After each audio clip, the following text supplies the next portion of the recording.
Welcome back to Greater.Inc, everybody, where you know you are greater than yesterday, but you'll be even greater tomorrow. I have with me a special guest, Mr. Martin Jones II, who is the CEO and founder of God Made. It is a brand in the Greensboro area right now, but it's going to be global. Mr. Martin, tell us a little bit about yourself before we get truly in deep dive into this interview. Well, first of all, I just am honored to be here, and thank you for just having me on here. And so my name is Martin Jones II, CEO and founder of God Made.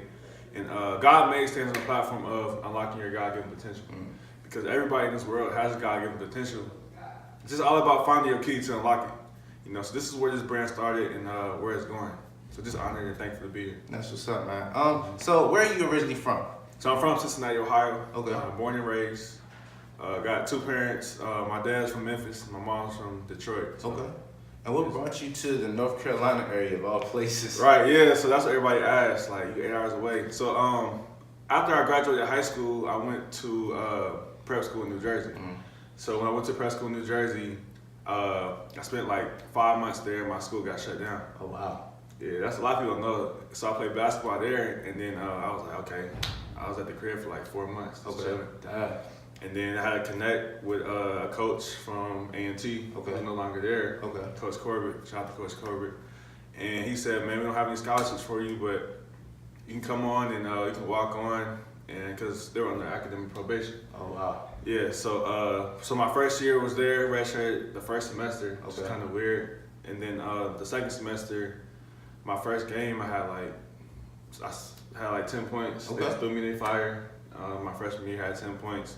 The next game started and everything, so it just got rolling from there. Okay.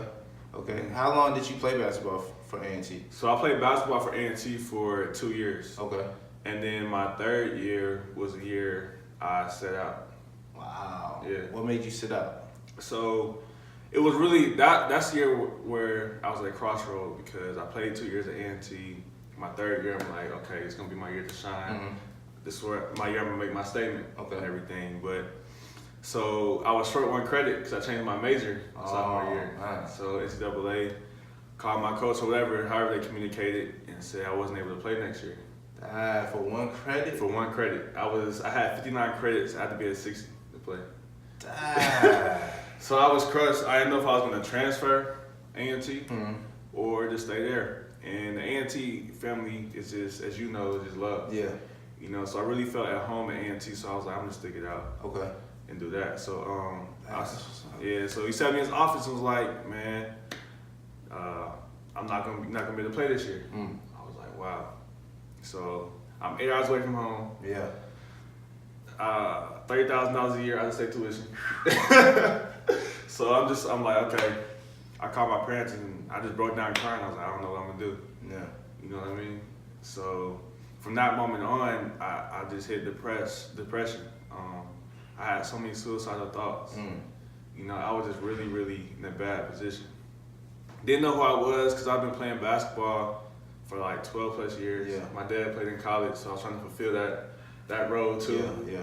And I was just like, I was lost. You know, and to be real transparent on this moment, because this might help somebody else. So one day we had practice in the spring. I was fed up. I was done. I was like, God, I can't do this anymore. So I took like 50 plus pills. 50 plus pills, and I was like, okay, I'm done. In an hour, I had to work out. So I'm thinking like, they're gonna have to call an ambulance. I'm gonna be in the hospital for like 2-3 days. I completed the full workout, didn't throw up or anything. Woke up the next morning, was fine. That whole week was good, didn't feel any repercussions or anything.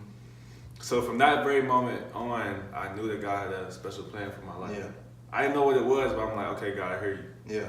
Like, I got you. Cause Yeah, you lucky to be alive, man. You feel me? You Like a miracle. You straight up a miracle, man. it was truly, it was all God. You know, from that moment on, I just knew He had something special for my life, and that's why I gave my whole entire life to Him now. Yeah. That's what's up, man. Yeah. That's what's up. Because a lot of people, what you said was your life was centered around basketball. Yeah. And once basketball was taken from you, you didn't really know who you were as an individual. Right. And it's amazing how we as individuals will connect our very being to something that is outward. Yeah. But I loved how you stated or your story states how you took your life from being what you could be connected to outwardly, but you brought it internally into God, and started to listen to what God wants you to do. What was that season of your life like when you finally said, okay, I'm done with basketball, but my life's not over because I understand that God has a purpose for me. What was that season like to be isolated, but to know, okay, I gotta move forward? Yeah. So after that moment, I quickly made a shift. It just hit for me. So I gave up pretty much all worldly things, earthly things. Like I said, okay, I'm not going out anymore. I'm not drinking. I'm not smoking. I gave up sex, which was like, in that time was just crazy for me because I was just always in the club. I was always doing the things that I probably wasn't supposed to be doing. Yeah. But I wanted to make that change. I wanted to live for God. Yeah. So that shift was I gave up everything. And then a few months later in the spring semester, became a member of KSI. Okay. Shout out to the news. Definitely. And then after that, let me just set the standard. So okay, I crossed March 2nd. Still I had a girlfriend. I didn't drink, didn't smoke, didn't have sex. So everything that I was doing on the earth, people were like, because being a noob, as you know, is kind of like a certain stigma. Yeah. You know what I'm saying? You have to live a certain way. Yeah, people expect you to live a certain way. They expect you to live a certain way. So I was living it like the complete opposite. So people were like, bro, why are you doing this? Yeah. I was telling people, guys are playing. You don't see it now, but soon you will see it. Yeah. So that whole time, people were like questioning what I was doing. But back in my mind, I'm like, I know what God's gonna do for me. You know what I mean? So that shift happened like right before I crossed, and then when I crossed, still that was like probably the hardest thing I ever went through. Was just God was just purifying just everything in this. It was nice. I just cried myself to sleep, like, cause I'm just like, God, I can't do this anymore. You know what I mean? Yeah. It was hard. It was tough. And then that summer, I was at Virginia Beach, and then literally, this past summer, I couldn't sleep because I was coming up with ideas. God gave me visions and different things like that. So that was like the process and the turning point of when I knew, okay, God, I hear you. Yeah. You know what I mean? I'm living for you. I respect that, man, simply because of the sacrifice. Yeah. And what I hear in that is you believed in yourself, but not just yourself, you believed in what God gave you so much that you were willing to say, okay, this might come with this, but I'm going to shut that off and sacrifice that for the greater good. And what I hear is a lot of people were looking at you like, yo, why are you not doing this? Right. And a lot of people fall into that temptation. A lot of people give into that stigma. Yeah. But for you to stand strong because you're God made, I really respect that. And that's a testimony to a lot of people. Yeah, man. definitely. So let's talk about the brand. Definitely. When did you say, okay, when did you make that decision to say, okay, this is the brand? Because a lot of people try to make brands and pick God on it, but don't live it. You know what I'm saying? Right, so what made you say, okay, I'm going to make the decision to not just have this brand, but to live it? You know what I'm saying? So honestly, like I said before, I couldn't sleep back in the summer. And it was weird. God getting vision. I'm like, what is this? So in the summer, I rededicated my life to God. Okay. And that's when I was like, okay, God, I can't sleep. I would work out 3, 4 in the morning. It was just weird. So I was working out 4 in the morning one morning actually, and I was listening to Nipsey Hussle, and he said, "Self-made millionaire." I was like, "Nah, God made." And then like I completely I was doing bench. I was like, "Oh nah," I got up. Like that's it, God made. You know what I'm saying? So I was just like, I went back to the crib, really just start writing. God made this shirt idea, different ideas. And in the morning, I hit up my homeboy. I'm like, bro, I'm thinking about starting a brand called God Made. And then this is why you have to have a good support system, because my friend was like, bro, do it now. Don't wait, do it now. And let's just say if he was just like, yeah, bro, just wait, you don't need to do it. Because I was doubting myself. I was like, yeah, I don't need to do it. It's like, nah, bro, do it now. Like, write it down. You know what I'm saying? Let it manifest now. Yeah. And that's why you have to have people around you that support you, because those are the ones that are going to push you forward. Yeah. You know what I mean? Most definitely. So that was the moment when I was just like, okay, God, I hear you.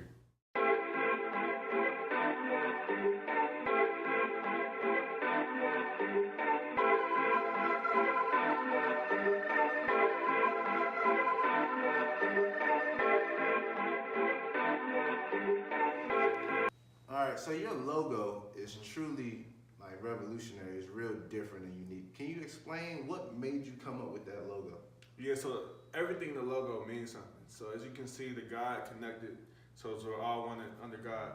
And behind the God is a heart, so when the God lives us all. Then the baby has his lip over his mouth, signifying let go and let God. And then the wings signify our platform, which is unlocking your God-given potential. And the baby just signifies when you're born in this world, we're all God made.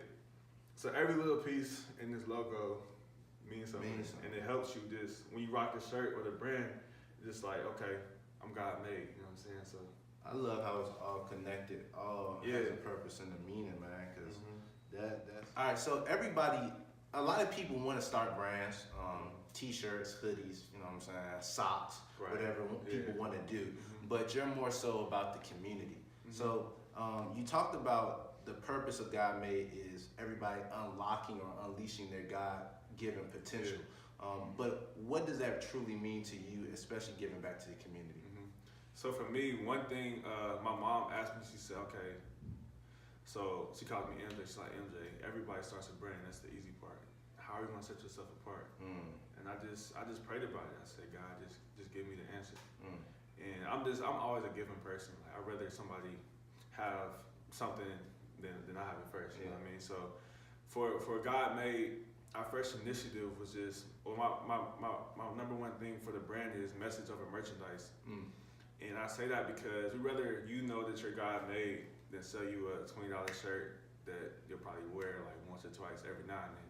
But if you know that you're God made, you'll know that you have a purpose on this earth. You know what I mean? You'll know, okay, I am somebody. I am God made. I do have a God-given potential. Most definitely. So that's why I'm like, okay, message over merchandise, because the message is more powerful than the merch, than the clothes or whatever. People gonna buy the merch because of the message. Yeah, because like the message. I like that. So you gotta like kind of reverse it. You gotta know what your purpose is. You gotta make people feel good. You know what I mean? You can say, oh, 50% sale, this type of sale, this type of sale. But it's like, how are you making your customer feel?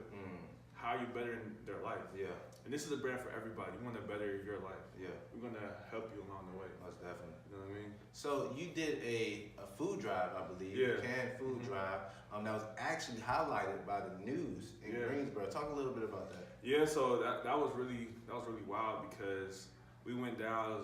It was me, my girlfriend, and my homeboy, and we bought 8 meals from Wendy's. And honestly, I had eight shirts left for God Made. Because I saw them, I'm like, nah, let me bless somebody for the holidays. So literally, we went downtown, didn't know where we were gonna go. I'm just like, let's just go down by the square where everybody's at. So we passed out like 2 meals, gave out 2 shirts, and then Channel 2 comes along. And they're like,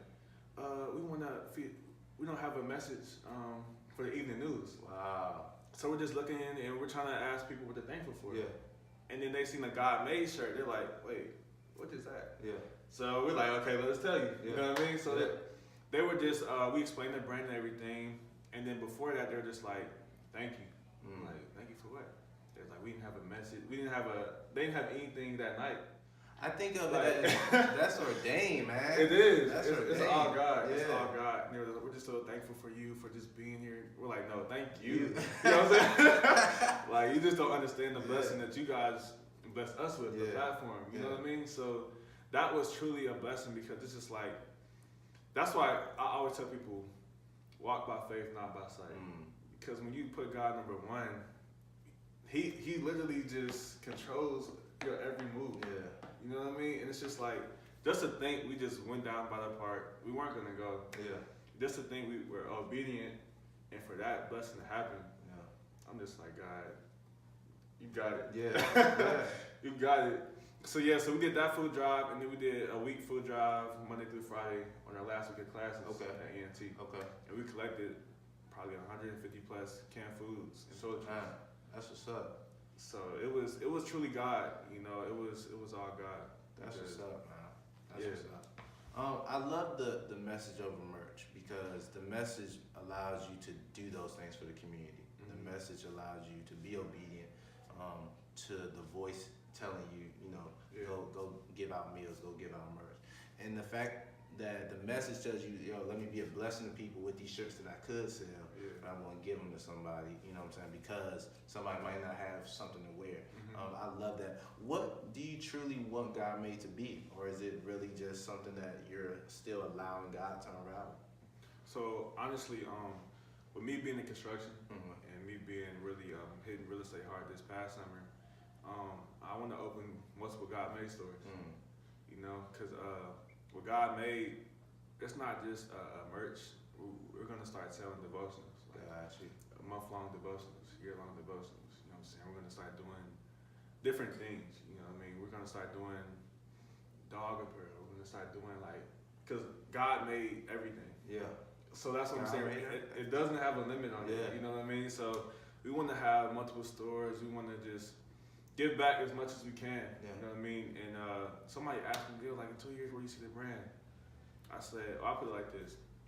So in only 2.5 months that God made has been just publicly, we already have like almost 1,300 followers on Instagram, and I'll be real transparent.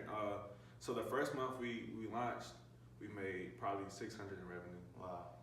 And then that was just 1 month. Yeah. The very next month of November alone, we made $5,000. Like, not even including that 600. Yeah. You know what I mean? So it's just like the growth of this brand is really just growing. Yeah. It's growing quick. Yeah. You know what I mean? So somebody asked me in 2 years, I'm like, it could be whatever God wanted to be. Whatever God wants it, you know what I'm saying? I just write the plans down and get the vision. Yeah. But honestly, I don't know how long that's gonna take to get that. Most definitely. I can't put a time limit on it. Why? You know what I'm saying? Why? God, I think they're possible. So, what is some advice that you might have for, up and coming entrepreneur, or somebody, a young man or young woman who actually wants to, start their own brand or just try entrepreneurship out? What would be some advice for them? Some advice I'll definitely tell you is to start now. And always know what's for you is for you. You know what I mean? What God has for me is for me. What God has for you is for you. Yeah. You know what I mean? I think people get confused with social media. It's like, well, I got this idea, but I seen they did it. Yeah. What God has for you is already written. You know what I mean? Yeah. So it's just like, why are you worried about somebody else when God already written your plans? Yeah, that's beautiful. You definitely need to know that, because social media does trick a lot of people. It does. Social media will have you thinking that you can't do something.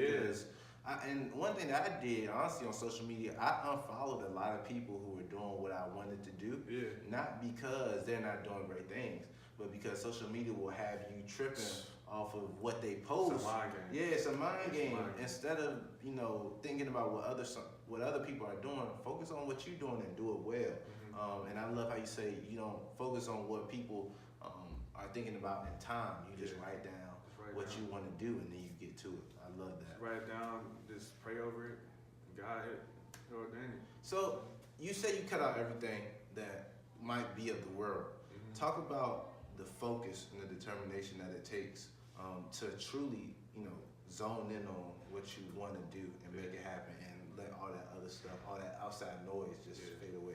The focus is truly, I say, if not number one, it's definitely up there. Because I'll give an example. For Jiho, my first year in the yard, I'm a Neo, all my LBs out partying the whole week. But I knew I had 2 important pop-up shops, my first 2 ever for the brand. Yeah. So from Sunday to Sunday, I didn't go out, I didn't party, I didn't drink, I didn't do anything. You know what I'm saying? I got my work done, got it done early. First of all, I'll explain this now. So I got my work done. I made sure the orders were going to be in time. I didn't have a tent. I didn't have tables. I had to get all that set up for Friday and Saturday. Got you. So just to talk about the focus, if y'all, those who don't know Jiho is the greatest homecoming on earth, A&T. It's something you don't want to miss. So people are like, bro, where you at? You know what I'm saying? I'm like, I gotta get something done. Yeah. But it takes a lot of sacrifice and focus to where you don't even, it's almost undescribable because it's almost a fact that people not gonna understand it. Yeah. It's gonna be like, bro, what are you doing? Yeah. But God gave you the vision. He didn't give them the vision. You know what I mean? So that's why it's very lonely being an entrepreneur, especially coming up in the focus and sacrifice you gotta give up. Yeah. it's gonna be a lot of trying times. Yeah. We're just gonna throw in the towel, like, nah, I'm done. But you have to get away. I say get away from earthly things because those are the things that are gonna distract you. Mm-hmm. And this time that you're going in, you're not gonna need any distractions. Yeah. You don't have time for it. That's facts. You don't. Yeah. So that's why I say this discipline and sacrifice are the two key things that I say will take you far.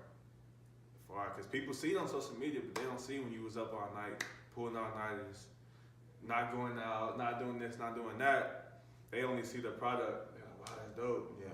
They want to do that too. Once they get in it, they're like, oh, I don't want that. I don't want that. I don't want that lifestyle. That's very true. That's very true. That lifestyle. So, where can people find you, man? If people want to get the merch, people want to get the devotionals that you pass out, how can people get connected with you? Yeah, so the website is godmadethebrand.com. And if you have an Instagram, it's godmadethebrand_. And if you have a Twitter, it's godmadethebrand. All right. All right. Well, we'll definitely put this up on the website so that you can be connected with God Made the Brand. Again, this is Zachary Tanner. This is Martin Jones II. All right. And remember, greater than yesterday, but you'll be even greater tomorrow. Hey. Peace out. Welcome to the God Made Brand. Unlocking your God-given potential. Yeah!